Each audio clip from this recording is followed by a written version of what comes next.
to find myself. And mind and body, I already aware of them, but I could find just the I, right? I didn't need to recognize mind and body, I could find myself. All right, there's that sense. And even if I understand, well, that's not impossible, and I move closer, as in like, I analyze even further, right? I look even further, I check, does it make sense, etc. from my own experience, then I realize, oh, there's nothing I can find. I don't find anything there from its own side, independently, okay? Independently, and then what I find is the non-inherent existence of an I, and then I rise from that and I understand it exists independence, is merely labeled. It's my neighbor, in other words, right? So it's not a stranger, it doesn't exist inherently. It's inherently, it exists interdependently, as in like, is the result of causes and conditions, it's dependent on parts, and most importantly, it depends on labeling. I label I on the basis of mind and body. So you see, there are three different versions there are three types of selflessness. Okay? Coarser, slightly subtler, and subtlest. And that's really, he mentions it in there, talking about a coarser is just, you can easily understand that doesn't exist. Okay? And he says, the Dalai Lama says, well, we may sometimes believe when we can't find the I, we have actually now found the lack of inherent existence. Since we can't find the I, the non-findability of an I means we've now understood that the I doesn't exist inherently. But we may have just understood that this thing is not a rock, that there's no permanent I. We just refuted the coarser I. We've, in other words, found that the coarser I cannot be found. Right? We found the absence of that coarser I, which of course it was never there, but to our mind it appeared to be there, and because of the appearance, our mind assents to it. It holds, it apprehends. So in the same way as the sun appears to rise in the east, right? Our mind, some centuries ago, believed that to be the case, because it appeared that way. Okay? So to our mind, there appears to be, at times, this very coarse I, and because it appears that way, we believe it. No one ever told us the opposite. Only the Buddha, but we never heard what Buddha said, so we didn't care. So no one ever said, I mean, come on, were you in kindergarten? Did any kindergarten teacher tell you, well, the I appears, but it doesn't exist that way? No one ever said that, right? So, in fact, our whole philosophy, everywhere we live, it's being supported by that. Whole advertising is based on that, right? Be special. Be different from everyone else. Drink Coca-Cola. Right? It's like it's being enhanced by the modern way. Like, be special, be different. It's like our modern world enhances our sense of a self. Forget about telling us, sorry, no, it's not there. Okay? So, of course, how can we not assent to it? How can we not assent to it? How can we not believe it? But as I said, at different times, there's a stronger sense of it, and at other times there's a less strong sense. And that stronger sense, you understand that first, just as you understand first, this object is not a rock, because it's the most obvious in comparison to the other ones. And you go subtler and subtler and subtler. And the Dalai Lama says, initially we may mistake that. We may believe we understood selflessness, the subtlest level, but we've only just removed the first level. And how do we check? Okay, let me check who's read the book. How do we check whether we've only, what does he say about, no, I'm kidding. If you know for some reason, I don't expect you to pay attention. This is a little difficult here. But how, if any of you remembers, what does he say? What is the sign for you to know that you haven't gotten to the deepest level, you haven't understood the deepest level of no self? Anyone? Well, he says, if you apply your understanding to something other than yourself, exactly. It doesn't work. If you apply your understanding that there's nothing inherent, nothing inside the mind or body that can be called a self, other than you just labeling I, if you understand that really, then you can look at your body and say that's true for the body, that's true for a table, That's true for anything, right? Because it's also with like a house, there's nothing inherent in a house. There's nothing inherent in fire that makes it hot, right? It's only independence on other things other than the fire, oxygen, a body experiencing the heat. Based on that, we label heat, right? Fire in and of itself is only hot because someone experiences the heat. It needs a mind, someone labeling it as hot. So we talked about it yesterday. Sorry for some of you who are new, maybe this is a little weird. But let's go back to the eye. All right, so that's exactly what Venerable Sangye Kadru says. So exactly that way, if we can just easily now use another object, because phenomena not existing naturally from their own side as this, that, and the other, which means independently. They don't need anything else, and definitely not a mind labeling. That sense of existence is called inherent existence. And when we understand that there's no inherent kind of I, nothing inherent, that the I is just labeled, it's just called I. When the mind does something, we say I think. When the body does something, we say I walk, okay, or whatever. But there's no separate I. When we really understand that, and understand it with regard to the cup, that the cup is similar, then we understand the deepest level. Yes? But who is seeking? Who's seeking? Who is seeking, right? So when I'm searching for a permanent, the courses level, who is searching? What am I? So I'm labeling I, right? I'm labeling I when I'm searching. So what is actually searching? What is the basis of imputation? Let me ask you another question. What is the basis of imputation when I say I walk? Labeled on basis of what do I label I? The legs, right? Like really, what is walking? And of course there are other parts that are responsible. It's not just the legs. It's not like, oh, my legs, they walked off again. Great, now I'm in Tel Aviv. Right? It's not like they're just walking, taking me anywhere they want. Of course there's a mind involved. But I don't say my mind is walking, okay? My mind gave the command to work, right? I say I wanted to walk. So based on that mind that had that wish, I label I wanted to go to Tel Aviv, okay? And then labeled on the legs, walking, I say I walked. So labeled on those legs, I labeled I walked to Tel Aviv, right? So out of convenience, there are many parts, and I regard those parts, there's a whole, W-H-O-L-E, not H-O-L-E. I forgot to look it up, whether I pronounce it rightly. But whenever I say whole from now on, it's not Swiss whole. Swiss cheese whole, it's whole and parts. Okay.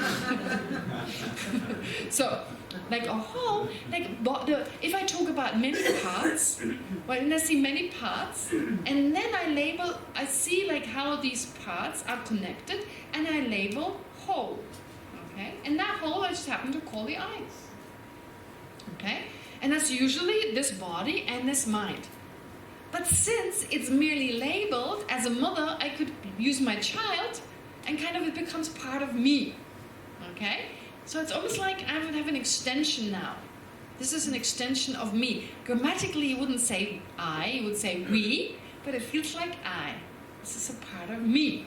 Right? My mom used to say that, you're part of me. And I was like, no. I thought it was so gross. My mom said, I'm part of her. It almost grossed me out. But no, she would like, yeah, you're part of me.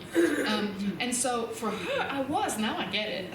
For her, I was a part of her. And my sister was too, right? So my sister and me, so she's kind of grown since she had 2 kids. Okay. So therefore, it's really just the mind labeling I based on those parts. Okay? That's the Buddhist idea. So, be with me, question it. Of course, you should be, like yesterday I said that, today I forgot. Of course, you should be very skeptical about whatever I say. Use your mind and check, is it true? My own experience, and kind of compare it to what you know. But basically, I'm presenting to you the reasoning. So, therefore, the I is merely labeled on mind and body. But that's not how it appears. So you may go through this logic right now and even have a moment go, yeah, that makes sense. But a moment later, it'll appear in the old way, right? And you see, every mind leaves a residue, so you have a moment of, yeah.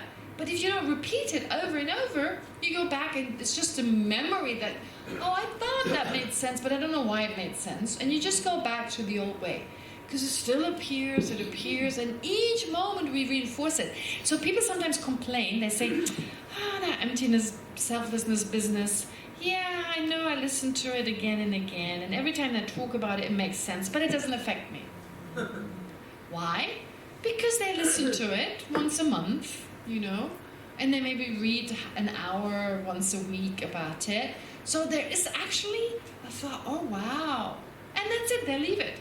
Never allow it to go any way deeper, affect us any way deeper. Not even, forget about taking it to a deeper level, but just repetition. No, I got it. Okay, let's move on. Never think about how in that situation, like really like all day long, basically have it in the back of your mind. All day long, you talk to someone, where's the I? Where's the separate I? You make food, where's the I that makes the food? In every situation. When someone does that, I know my teacher does that, because he comes up with these examples. It's like, wow, while he was making tukpa, he must have been thinking about this, because the example is all about tukpa. And then he takes examples of walking to Dharamsala. Okay? Walking to Dharamsala. And again, he comes up with this example. I'm like, wow, he literally meditated on his way to Dharamsala. Right? Walking down to the actual Indian town.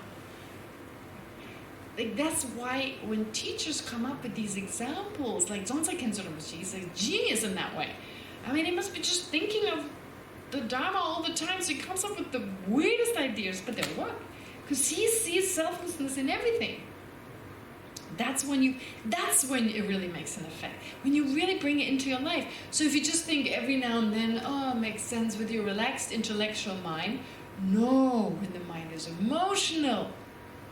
When the mind is emotional, when you're in the middle of, wow, like danger, where's the I? We don't have time. Once you're in the mamat, right, think, where's the I that's scared? Right? You have those few seconds, whatever it is, Tel Aviv's a little longer, but maybe even 1.5 minutes you could be thinking, right? Sorry, in the south it's just 15 seconds, isn't it? So just get to the mamat.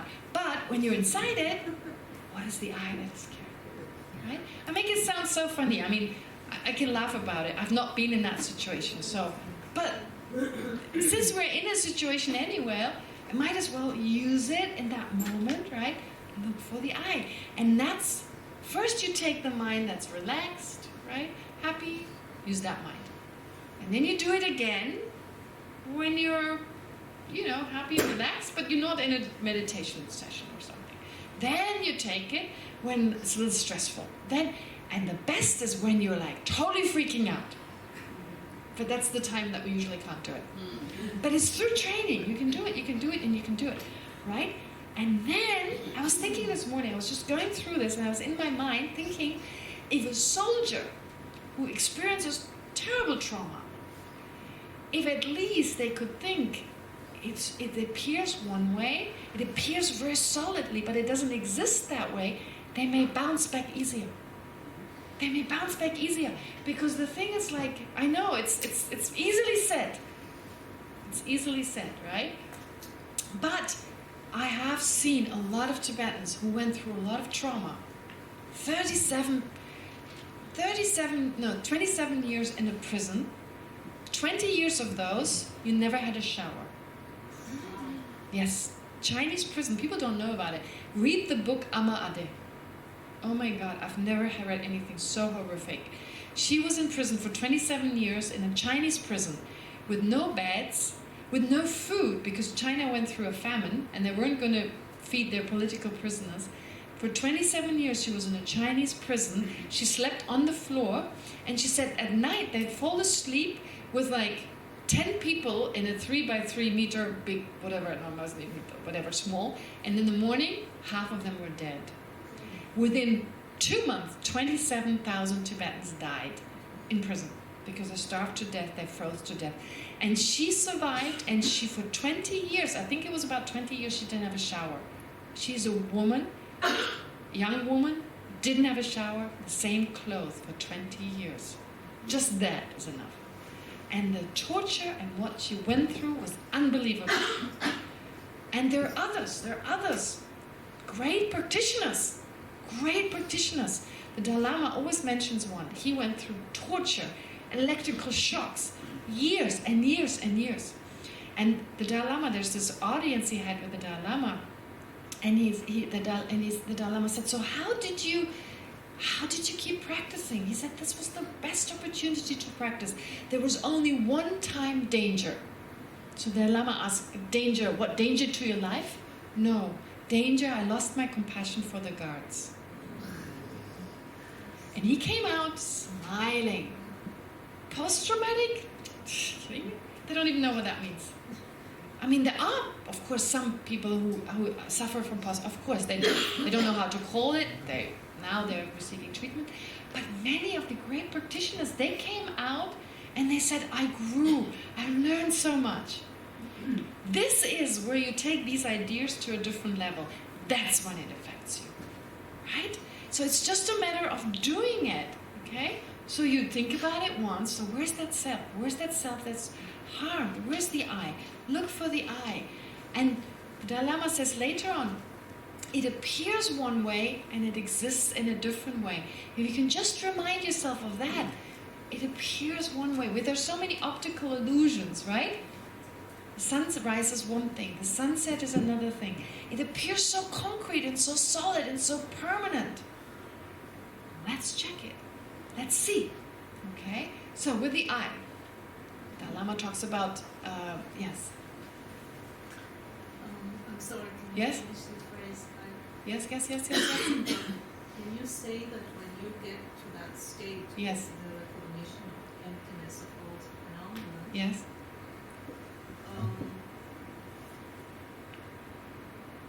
in this logic, you experience anything, everything, Yes. the same. Yes. The cat is me, the prisoner. No. That is where we refute too much. When everything is the same, I'm the cup and you, no. That is where you end up, and someone left me this note, which I wanted, someone said that to me last night, and I said, please keep this note on my table this morning. So I remember answering it. It's a difficult question. Yes, I know. It's a difficult question, so I knew I couldn't start the lesson with it, but I knew I would forget throughout the lesson, so it's right there the whole time I'm looking at it. So, after accepting emptiness, how not fall into nihilism? How do I not fall into nihilism? That's what's so difficult. Initially, when I told there's no permanent I, I fall into the idea, because to me I means permanent, separate I. If that permanent separate I doesn't exist, there couldn't be another I. So you remember with the stranger, I deny the stranger, and then I understand how this person exists as my neighbor. So likewise here, we refute a mode of existence, but then we understand the I exists conventionally, which means I don't call this an I, it's only labeled as I, it's only labeled as I, based, of course, not just randomly, I'm just calling anything, there needs to be a basis for labeling. We agree that based on certain parts that perform a certain function, we call that whole an I. Okay, the whole is an I, based on mind and body that perform a certain function. Labeled on that, I call it the whole, that's the I. But that I needs to perform a function which this cup doesn't perform. So therefore, this is not a cup, this is not an I, because it doesn't have a mind and it doesn't have a body that could be controlled by the mind, do certain things. But how about another person who has a mind, he can control, he can... Okay, another person. Now, this is my mind and this is your mind. Because the mind that's labeling, right, in answer to your question, which I think I never answered, I'm analyzing, right? So my mind is analyzing, so that's the I that's analyzing. Then to distinguish from my perspective, this is I, from your perspective, you are I. If I were inherently I, if this was really I, you would always be you, and that we should make a law. You can never say I, because you are not I, you're you. Right? Because that's how it feels. This is really I. This is really I. And you are really others. It's not just that this is, from your perspective, you are I don't see it that way. I see my perspective. That's why your happiness is less important, sorry. Right? I have a sense you're a little bit less important. I never question that. This is how it feels. It feels like my happiness is more important because this is really I. So, what makes this I in relation to the mind that's labeling? Since that mind is labeling, then in relation to that mind, I label. In relation to your mind, right? Your mind, based on that, you label you. What's your name? Betty. Betty. So, why are you Betty?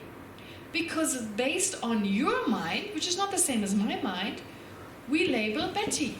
Based on my mind. So when Betty thinks, we say, when Betty's mind thinks, when there's a mind over there, thinks, and that mind is connected to a certain body, okay, and that's the body I can see. So I label Betty, but honestly, I don't label Betty on her mind. I don't label Betty on her mind. I don't perceive her mind. Like I said yesterday, jokingly, for all I know, Betty could be a zombie.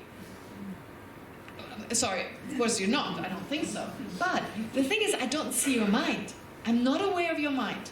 Mind is non-physical, and unless I had some clairvoyant abilities, through meditation, in other words, I could become so perceptive that I could actually also see your mind in the same way as I can see your body, or in the same way as a therapist can actually feel the energy in the body that I wouldn't feel through training. Unless I can do that, unless I can perceive your mind, I'm labeling Betty only on your body and on your expressions. So these are all physical, totally physical. So I label Betty on this body because it's over there and I cannot control this. My mind cannot control it.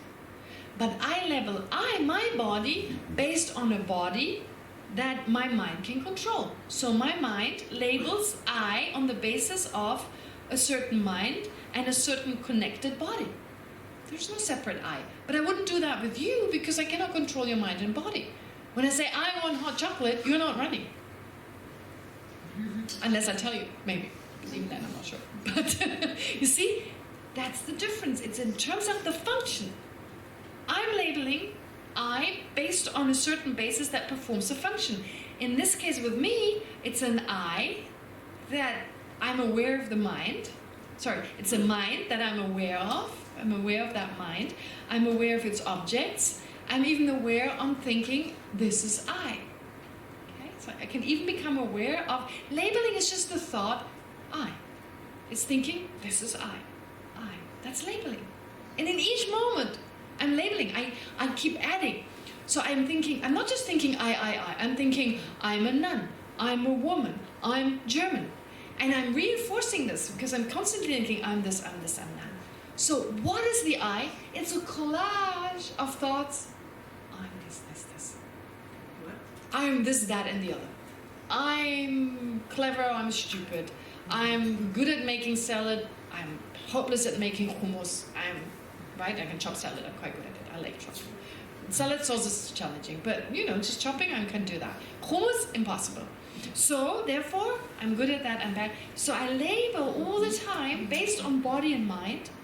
I have this whole identity, sense of self, okay, which is healthy. But then that's good. I need to have a sense of. But I feel it's got nothing to do with me labeling it. I am truly that. I am that. And if you tell me you're stupid, if then I think I am stupid because I said so, well, that's not a good reason to label, but I also label wrongly. I'm not saying I'm not stupid, but stupid again is so silly. That word is so silly because I can be stupid making hummus, but I can be clever chopping salad. So therefore we believe in this kind of concrete being stupid. So sometimes we are told stupid, but it's actually just a word given based on not being able to do something. I mean, it's a horrible word, but never mind. Yeah? And then we make it even more concrete. It's just a label that is given based on me maybe not being able to do certain things. But then I can do hundreds of other things. Right? Even our low self-esteem comes down to that. Okay? I use a word, someone uses it. Maybe my parents keep telling me, you're stupid, you're stupid. They're labeling stupid, stupid. And then I look at myself and I label stupid. And I believe I'm stupid. Although I can do maybe many things and I need to have a lot of therapy until I find out. Right? Emptiness, not that much therapy, it's much cheaper. No, I'm kidding. I make it sound so easy. But I need to do that because to understand just the mechanics, doing it is so difficult. Right? There's so many things in life. Explaining them is easy, doing them is hard. Okay? Mindfulness is hard. One example. So in other words, you're saying it's good to live the conventional reality, knowing that it's not. Yes, we have to live in a conventional reality. This is obvious. And that's why probably we keep going back and forth. We understand it, but then we don't experience it. Yes, very good. Very good, very good. It's exactly that. Going back and forth, going back and forth. Very good, that's exactly it. And Betty, if nothing existed, why would I be a nun? Why? Why would I be a nun? Yeah. Why would I practice Buddhism? Why would I buy maroon cloth if it doesn't exist? I mean, come on, it's not easy to get. You can't walk around Tel Aviv and get that material. Okay? So I go through some difficulty and can only get it in certain shops in Dharamsala. And, if nothing existed, I still have to go through conventional hardships. In fact, everything you see exactly exists, but just not the way you think. It all exists conventionally. So in answer to his question, therefore, when there's nothing there and we feel, can't find anything, so there's nothing there. When the mind meditates, when you meditate correctly, what are you doing? You're looking for an inherently existent I. You're not refuting an conventionally existent I. You're refuting an inherently existent I. So the mind does not understand the non-existence of a I in general, or a cup in general, or a table in general. No. When you look, the kind of analysis, when you're doing it in the right way, you're looking for an inherent I. And when you don't find it, you're finding the emptiness of an inherent I. You're not finding the emptiness of an I. There's a difference. Emptiness of an I usually means the lack of inherent existence of the I. So it's a shortcut, but really it's like what you find is that the I is empty of existing inherently. But our mind right now is so used to seeing anything that exists conventionally, like this cup, as being inherently existent. So when you take the inherent existent cup, you take away the cup. To that same mind, nothing can appear. To that mind, everything disappears. Because our mind is so used to perceiving an object with that overlaying inherent existence. Which is why when you arise from that meditation, you have another mind that says, but it exists independently. You go back to dependent arising. Okay? And when you do this often, you alternate it enough, okay? Every time you think of emptiness, everything disappears. But then you balance it with your understanding of interdependence. And when those two, when you compare the appearance of nothing is there, that appearance of nothing can be found, and you take the appearance of interdependence with another mind, and those two are not contradictory. You feel like they make total sense.